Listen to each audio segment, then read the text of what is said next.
माननीय मुख्यमंत्री महोदयांच्या नेतृत्वात उद्यापासून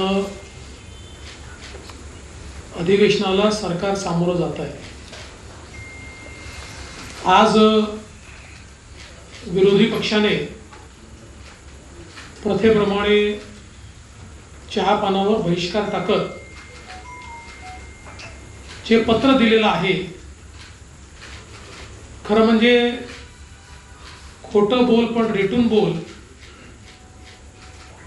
खोटे नरेटिव्ह तयार करून एखाद्या निवडणुकीमध्ये थोडी मतं मिळाल्यानंतर आता खोटंच बोलायचं, अशा प्रकारच्या मानसिकतेमध्ये विरोधी पक्ष गेलाय असं या ठिकाणी मला वाटतं। किंबहुना त्यांनी दिलेलं पत्र याचा एका वाक्यात जर उल्लेख करायचा असेल तर त्यांनी आरशात आपला चेहरा पाहिला पाहिजे, अशा प्रकारचे पत्र आहे। कारण त्यांनी, मी सगळ्या गोष्टी सांगणार नाही, मुख्यमंत्री बोलणार आहेत, पण त्यांनी काय सांगितलं, विदर्भातले सिंचनाचे प्रकल्प मार्गी लावण्यात आलेलं अपयश। आता हे कोणाला होतं अपयश? 2.5 वर्ष ज्यांचं सरकार होतं, ज्यांनी विदर्भातल्या एकाही प्रकल्पाला सुप्रमा दिली नाही, एकाही नाही, ते आम्हाला सांगतायत की विदर्भाचे प्रकल्प मार्गी लागले नाही। या उलट विदर्भातल्या बहुतांश प्रकल्पांना केवळ सुप्रमाच दिली नाही, तर त्याचं काम देखील आपण सुरू केलं आणि बळीराजासारखी योजना आता जवळजवळ 87 प्रकल्प आपण पूर्ण करत आणलेले आहेत। आणि एवढंच नाही, 2019 मध्ये वैनगंगा नळगंगा प्रकल्प त्याचा GR आपण काढला। मध्यंतरी सरकारमध्ये त्याची फाईल मुंगीच्या पावला एवढी देखील हल्ली नाही। पुन्हा नवीन सरकार आल्यानंतर सगळ्या मान्यता त्याच्या आम्ही घेतल्या आणि लवकरच अंतिम मान्यतेकडे तो चाललेला आहे।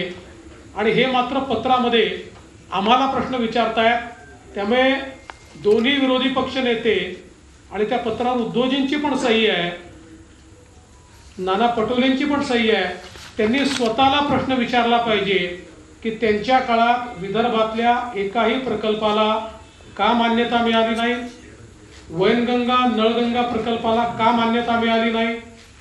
दुसरं, वैधानिक विकास मंडळ त्यांनी लॅप्स केलं। नवीन सरकार आल्यानंतर आम्ही त्याचा ठराव करून केंद्राला पाठवला आणि ते आम्हाला विचारतायत वैधानिक विकास मंडळ का नाही। पहिल्यांदा त्यांनी स्वतःला विचारलं पाहिजे की त्यांनी का लॅप्स केलं। एवढंच नाही तर मराठवाडा वॉटर ग्रीडच्या संदर्भात त्यांच्या पत्रामध्ये प्रश्न आहे। मराठवाडा वॉटर ग्रीड आम्ही सुरू केली होती, ती वॉटर ग्रीड बंद करण्याचं काम हे महाविकास आघाडीच्या सरकारमध्ये झालं आणि आता ते आम्हाला विचारतायत की वॉटर ग्रीडचं काय झालं।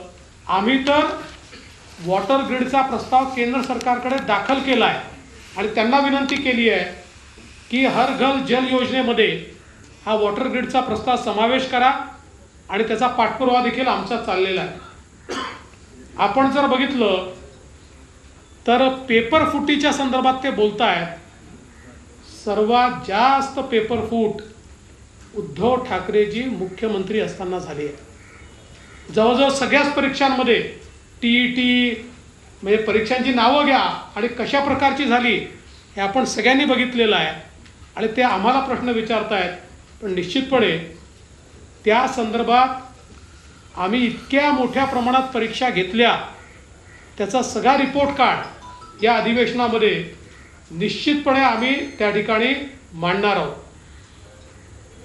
त्याच्यात ते गुंतवणूकदारांनी महाराष्ट्राकडे पाठ फिरवल्याचं सांगतायत, तेव्हा हे विसरतायत की त्यांच्या काळामध्ये 3ऱ्या-4थ्या नंबरवर गेलेला महाराष्ट्र मुख्यमंत्री एकनाथराव शिंदेजींच्या नेतृत्वात दोन्ही वर्षी नंबर 1 वर आलेला आहे आणि ते आम्हाला प्रश्न विचारतायत, हे किती आश्चर्य आहे।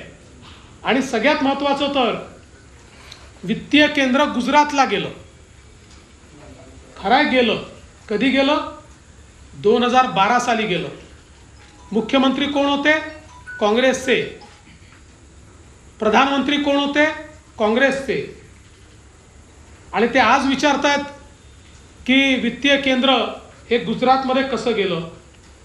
एवढंच नाही तर अनेक गोष्टी याच्यामध्ये आहेत. सगळ्या गोष्टींचा उहापोह मी करणार नाही, पण मला असं वाटतं की खोटे नरेटिव्ह तयार करण्याची एक फॅक्टरी ही जी यांनी उघडली आहे, या फॅक्टरीचा पर्दाफाश या अधिवेशनामध्ये आम्ही निश्चितपणे करू.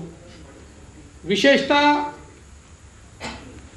गँगस्टर उभे राहिले आहेत आणि ड्रग्सच्या संदर्भात मोठा हो हल्ला करण्याचं काम चाललेलं आहे.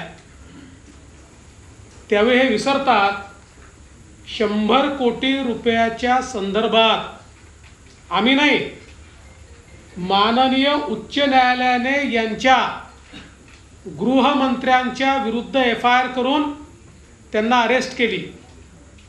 सरकार त्यांचं होतं, आम्ही नाही केलं. त्यांच्या गृहमंत्र्यांच्या विरुद्ध माननीय उच्च न्यायालयाचे तेव्हाचे मुख्य न्यायाधीश यांच्या खंडपीठाने यांच्यावर FIR दाखल करा म्हणून सांगितलं. आणि आज ड्रग्सच्या विरुद्ध आम्ही लढाई सुरू केली आहे, संपूर्ण देशामध्ये सुरू केली आहे.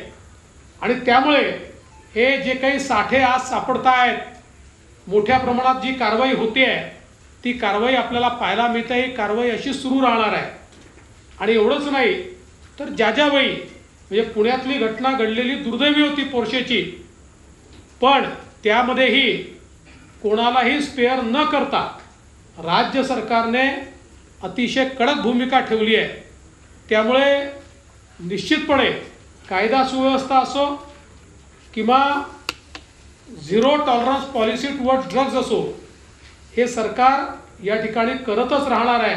आणि म्हणून निश्चितपणे विरोधी पक्षाने जे काही प्रश्न या ठिकाणी उपस्थित केले आहेत, ते म्हणतात 10 वर्षात हमीभाव वाढला आणि आता माझ्याकडे चार्ट आहे, त्यांच्या काळात काय होतं आणि या काळात काय आणि किती वेळा तो वाढला आहे.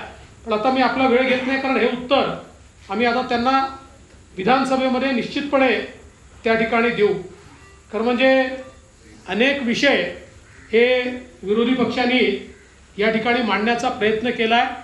पण जसं मी सांगितलं, ते जितके वेळा बोट आमच्याकडे एक उगारतात, 4 बोटं त्यांच्याचकडे निघतात.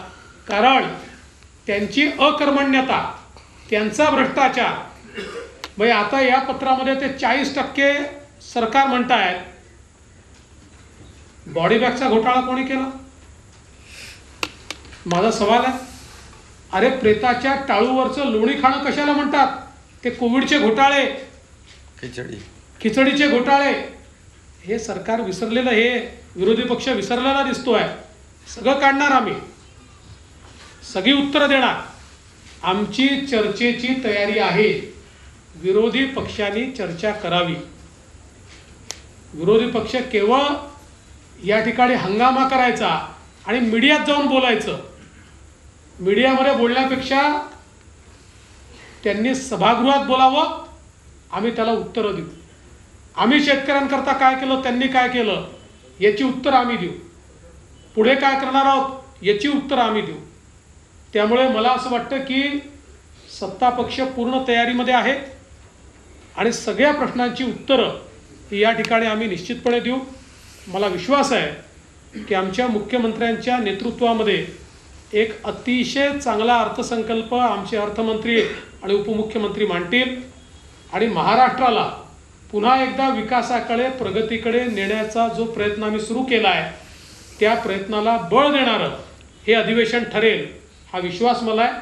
मी पुन्हा एकदा माननीय आपल्या सर्वांचं स्वागत करत माननीय मुख्यमंत्र्यांना विनंती करतो की माननीय मुख्यमंत्री महोदयांनी आपल्याला संबोधित करावं.